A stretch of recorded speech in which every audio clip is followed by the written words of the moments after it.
देखिए फिलहाल मैं बता दूं, जो कैब का ड्राइवर था वो भी गंभीर रूप से घायल है और साथ में जो जगुआर कार थी जिसको एक युवती चला रही थी उसके बारे में बताया जा रहा है कि पुलिस ने उनको भी हिरासत में लिए, उनको भी एक हल्की फुल्की चोट आई है, उनको भी मेडिकल लेके जाया गया है। और साफ तौर पे आप देख सकते हैं इस पूरे मामले को लेकर के इन्वेस्टिगेशन पुलिस के द्वारा किया जा रहा है।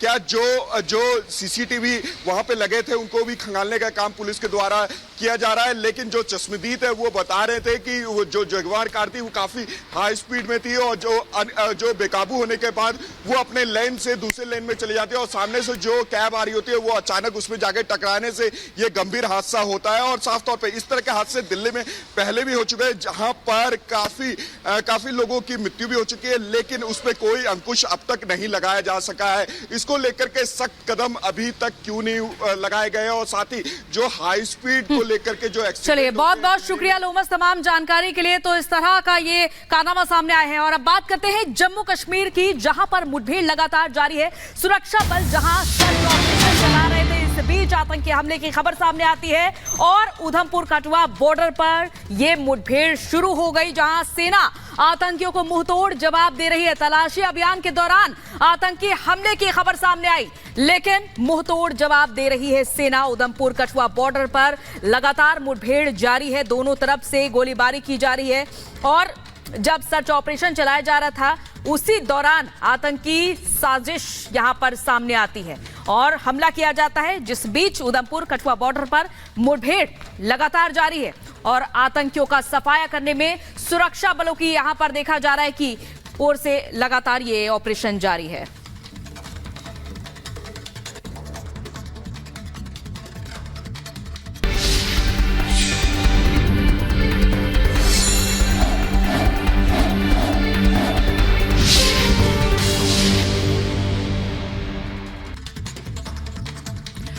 अब बात हैदराबाद की। ओवैसी के गढ़ में सेंध लगाने के लिए बीजेपी ने माधवी लता को मैदान में उतारा है। अब तक ओवैसी बिना चुनौती के हैदराबाद से चुनाव जीतते रहे हैं, लेकिन इस बार ओवैसी की राह आसान नहीं दिखती क्योंकि माधवी लता हर मुद्दे पर ओवैसी को चुनौती दे रही हैं।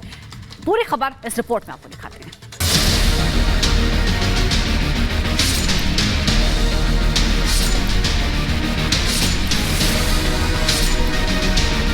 देश में दूसरे दौर का चुनाव खत्म हो चुका है, अब तैयारी तीसरे चरण की है, लेकिन इन चर्चाओं का केंद्र बना हुआ है हैदराबाद, जहां मुकाबला ओवैसी और माधवी लता के बीच है। दक्षिण में दम दिखाने की कोशिश में जुटी बीजेपी के लिए माधवी फायर ब्रांड नेता के तौर पर उभर रही है, जो ओवैसी को उनके गढ़ में चुनौती दे रही है।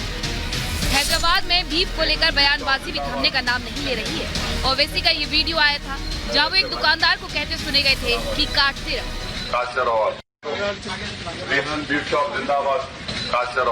इसी के बाद से ओवैसी माधवी लता के रडार पर है। ये सरासर कोड ऑफ कॉन्डक्ट के विरुद्ध जा रहे हैं ये लोग। इन पर तो तुरंत एक्शन लेना चाहिए इलेक्शन कमीशन, क्योंकि जब इतना पब्लिक में ये लोग ये कह रहे हैं कि बीफ काटो और खाओ, और वो लोग रिलीजन के नाम पर भी, जैसे कि वो लोग मस्जिद के नाम पर वोट पूछ रहे हैं, दिसंबर 6 का नाम छेड़कर वोट पूछ रहे हैं, बाबरी मस्जिद का नाम छेड़कर वोट पूछ रहे हैं, तो ताज्जुब की बात है ये सारे एक ऐसे पढ़े लिखे बैरिस्टर साहब के मुंह से निकल रहा है। ओवैसी निशाने पर है क्योंकि चुनावी मुकाबला है, मगर अपने गढ़ को खतरे में देख ओवैसी जनता के बीच जा रही है, घर घर प्रचार कर रहे हैं, क्योंकि माधवी कोई मामूली कैंडिडेट नहीं है। 13 मई को मुकाबला रोचक होने वाला है। हालांकि ओवैसी ये दिखाने की भी कोशिश कर रहे हैं वो जीत रहे हैं, इसलिए दूसरे राज्यों में भी प्रचार कर रहे हैं और माधवी को चुनौती न समझकर मोदी को मंगलसूत्र से लेकर मुसलमानों के मुद्दे पर घेर रहे हैं। भारत के मुसलमानों को हमारी हिंदू माँ और बहनों का मंगलसूत्र छीनकर उनको दिया जाएगा। नरेंद्र मोदी, अगर आप बात मंगलसूत्र की करेंगे तो बात बहुत दूर तक जाएगी। मेरी जबान मत खोलाओ, बात बहुत दूर तक जाएगी, क्योंकि अगर तुम्हारे मुंह में जबान है तो मेरे मुंह में भी जबान है। पूरा शिजरा खोल सकता हूँ मैं यहाँ पर। मंगलसूत्र हो या मुसलमान हो या बीफ, इन मुद्दों की 24 के चुनावी समर में खूब चर्चा है, मगर माधवी का फोकस क्लियर है। ओवैसी को मजहबी सियासत के अखाड़े में टक्कर देना या मुकाबला बीफ के जरिए क्या भावनाएं आहत करने का है। ओवैसी पर आरोप तो यही है कि वो मुसलमान को एक बीफ की हद तक छोड़ दिए हैं। तो उनको बीफ काटने और बीफ खाने से आगे बढ़ना नहीं है उनके हिसाब से। उनको तो सिर्फ लोगों से दो बात करने का, एक मजहब का बात करना है, एक बीफ का बात करना है। ये भी बीफ का बात क्यों कर रहे हैं? क्योंकि उनको पता है कि बीफ में गाय भी आती है और गाय काटना इस देश में मना है। ऐसा कहने से वो हिंदुओं के लिए सेंसिटिव बात बन सकती है। संसद में चुने जाने वाले एक रिप्रेजेंटेटिव को इस प्रकार का बात करना उनके लिए तो शोभा नहीं दे रही है। अब तक ओवैसी बिना चुनौती के जीतते रहे हैं, मगर अब मुकाबला माधवी लता से है, क्योंकि वो हर मुद्दे पर ओवैसी को चुनौती दे रही हैं। ये चुनौती क्या जीत में तब्दील होगी, ये 4 जून ही बताएगा। Bureau report, public Bharat.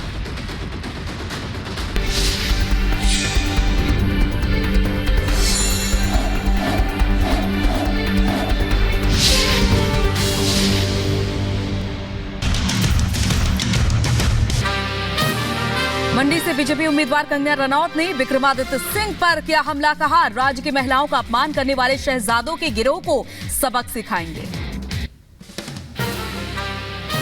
Kangana ने विक्रमादित्य सिंह पर पलटवार किया, कहा वो कह रहे हैं कि मैं अशुद्ध हूं क्योंकि मैं फिल्मों में काम करने के बाद आई हूं और मुझे पहले जाकर खुद को शुद्ध करना चाहिए। विक्रमादित्य सिंह ने कंगना को बताया था अशुद्ध।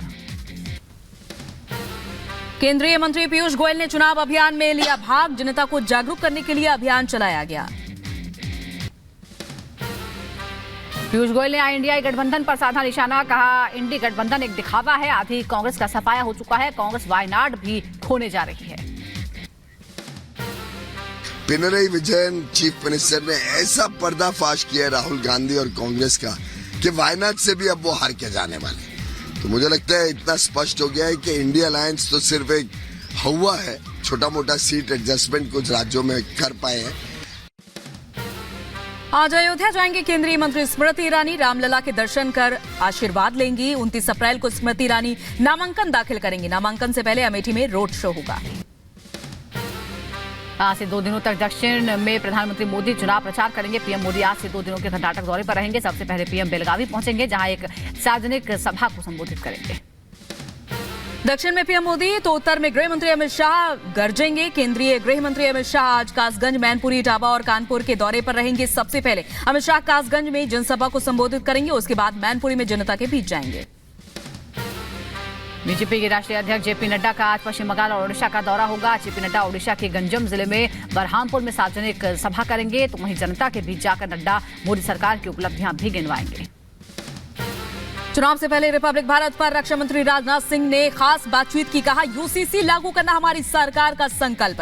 पीओके भारत का अखंड हिस्सा था, है और हमेशा रहेगा। आज बदायूं, बरेली और एटा के दौरे पर रहेंगे सीएम योगी आदित्यनाथ। दोपहर 12 बजे बरेली के सुभाष इंटर कॉलेज ग्राउंड में आयोजित जनसभा को संबोधित करेंगे। इसके बाद सीएम एटा में जनता के बीच जाकर सरकार की उपलब्धियां गिनवाएंगे। बदायूं में सीएम योगी आज करेंगे चुनाव प्रचार। सीएम योगी के दौरे को लेकर सभी तैयारियां पूरी। बीजेपी प्रत्याशी दुर्विजय सिंह शाक्य के समर्थन में सीएम योगी जनसभा करेंगे। Mumbai north central Lok Sabha seat से बीजेपी ने लोगों को हैरान कर दिया है। पार्टी ने मुंबई नॉर्थ सेंट्रल से उज्जवल निकम को उम्मीदवार बनाया है। मौजूदा सांसद पूनम महाजन का टिकट काटा गया। कांग्रेस के मैनिफेस्टो को लेकर बीजेपी ने उठाए सवाल। केंद्रीय मंत्री अनुराग ठाकुर बोले, कांग्रेस के मैनिफेस्टो में विदेशी ताकतों का हाथ आता है नजर आ गया। अनुराग ठाकुर ने कहा कि गांधी परिवार को जो सूट करता है वो करते हैं।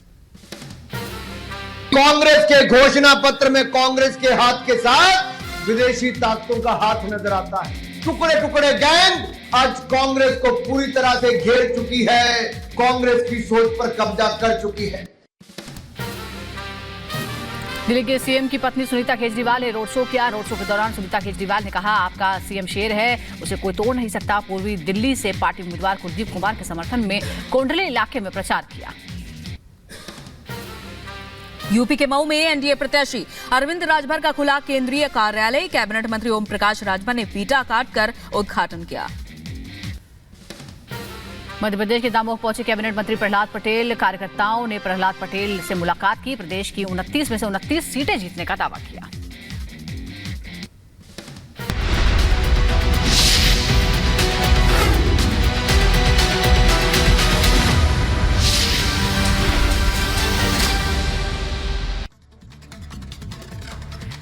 और इधर खबर दिल्ली से, जहां धौला कुआं इलाके में एक जैगुआर कार ने एक कैब को टक्कर मार दी है और आपको बता दें कि इसमें लोग गंभीर रूप से जख्मी हुए हैं। दिल्ली का धौला कुआं इलाका है और इस दौरान एक जैगुआर कार बताया जा रहा है, जैगुआर कार जो बहुत ज्यादा रफ्तार में थी, उसने एक कैब को टक्कर मारी। बेकाबू जैगुआर ने कैब को टक्कर मारी जिसमें लोग जख्मी हुए और ये तस्वीरें हम आपको दिखा रहे हैं। कैब में सवार लोग गंभीर रूप से घायल हैं, सभी को अस्पताल में भर्ती कराया गया है। यही वो गाड़ी है जिससे टक्कर लगी है, एक कैब में, एक टैक्सी में टक्कर लगी और जो जख्मी हुए हैं युवक युवती वो वेंटिलेटर पर हैं। वेंटिलेटर पर बताए जा रहे हैं। तेज रफ्तार के कहर के बाद दिल्ली के धौला कुआं इलाके में घटना हुई।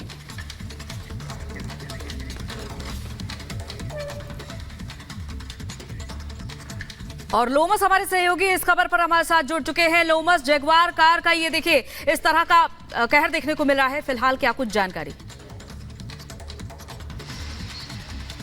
बिल्कुल साफ तौर पे आपको बता दूं कि दिल्ली में ये ऐसा पहला हादसा नहीं है, पहले भी इस तरह के एक्सीडेंट हो चुके हैं जहां पर तेज रफ्तार कार अचानक से बेकाबू हो जाती है और बेकाबू होने के बाद वो अपने दूसरे लाइन में चली जाती है, जहां पर कैब एक आ रही होती है सामने से और उसमें टक्कर लगने से जो कैब में मौजूद सवारी और ड्राइवर होते हैं वो गंभीर रूप से घायल हो जाते हैं। उसी तरीके से घटना आज भी हुई। आपको बता दें कि धौला कुआं स्थित यह हादसा हुआ जहां पर जैगुआर कार काफी हाई स्पीड में थी और उसको एक युवती चला रही थी और अचानक से वो कार बेकाबू होकर दूसरे लाइन में चली जाती है और सामने से जो कैब आ रही होती है उसमें एक सवारी और एक ड्राइवर बैठा होता है, वो गंभीर रूप से घायल हो जाते हैं और घायल अवस्था में उन्हें एम्स के ट्रॉमा सेंटर में भर्ती करवाया जाता है जहां पर उनकी हालत काफी नाजुक बताई जा रही है। और साफ तौर पे आप देख सकते हैं जिस तरीके से यह हादसा हुआ, कहीं ना कहीं एक सवाल यह उठाता है कि दिल्ली में अभी भी इतने गंभीर हादसे क्यों हो रहे हैं, क्यों नहीं उस पर अंकुश लगाया जाता है? जो ड्राइवर है उसके बारे में कोई जानकारी है? जो जैगुआर का ड्राइवर है उसके बारे में क्या जानकारी? देखिए फिलहाल मैं बता दूं जो कैब का ड्राइवर था वो भी गंभीर रूप से घायल है और साथ में जो जैगुआर कार थी जिसको एक युवती चला रही थी उसके बारे में बताया जा रहा है कि पुलिस ने उनको भी हिरासत में लिए, उनको भी एक हल्की फुल्की चोट आई है, उनको भी मेडिकल लेके जाया गया है। और साफ तौर पे आप देख सकते हैं इस पूरे मामले को लेकर के इन्वेस्टिगेशन पुलिस के द्वारा किया जा रहा है। क्या जो सीसीटीवी वहां पे लगे थे उनको भी खंगालने का काम पुलिस के द्वारा किया जा रहा है, लेकिन जो चश्मदीद है वो बता रहे थे कि वो जो जैगुआर कार थी वो काफी हाई स्पीड में थी और जो बेकाबू होने के बाद वो अपने लेन से दूसरे लेन में चली जाती है और सामने से जो कैब आ रही होती है वो अचानक उसमें जाके टकराने से ये गंभीर हादसा होता है। और साफ तौर पे इस तरह के हादसे दिल्ली में पहले भी हो चुके हैं जहां पर काफी लोगों की मृत्यु भी हो चुकी है, लेकिन उस पर कोई अंकुश अब तक नहीं लगाया जा सका है। इसको लेकर के सख्त कदम अभी तक क्यों नहीं लगाए गए और साथ ही जो हाई स्पीड को लेकर के जो चलिए बहुत बहुत शुक्रिया लोमस तमाम जानकारी के लिए। तो इस तरह का ये कारनामा सामने आए हैं और अब बात करते हैं जम्मू कश्मीर की, जहां पर मुठभेड़ लगातार जारी है। सुरक्षा बल जहां सर्च ऑपरेशन चला रहे थे, इस बीच आतंकी हमले की खबर सामने आती है और उधमपुर कठुआ बॉर्डर पर यह मुठभेड़ शुरू हो गई जहां सेना आतंकियों को मुंहतोड़ जवाब दे रही है। तलाशी अभियान के दौरान आतंकी हमले की खबर सामने आई, लेकिन मुंहतोड़ जवाब दे रही है सेना। उधमपुर कठुआ बॉर्डर पर लगातार मुठभेड़ जारी है, दोनों तरफ से गोलीबारी की जा रही है और जब सर्च ऑपरेशन चलाया जा रहा था उसी दौरान आतंकी साजिश यहां पर सामने आती है और हमला किया जाता है, जिस बीच उधमपुर कठुआ बॉर्डर पर मुठभेड़ लगातार जारी है और आतंकियों का सफाया करने में सुरक्षा बलों की यहां पर देखा जा रहा है कि ओर से लगातार ये ऑपरेशन जारी है।